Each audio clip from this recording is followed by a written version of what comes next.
you're having problems while trying to fold the arms of the trike,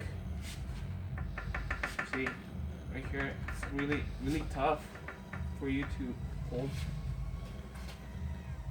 One thing you can do is just grab the arm like this and press it.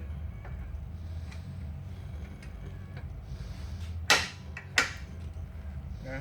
A little bit of wiggling will help for you to disengage the pin that goes from the arm to the extension arm. One more time. It's really hard if you do it with just one hand or two hands. It's really hard like this, right? If you wiggle up and down, you're gonna have the nut to unlock the pin.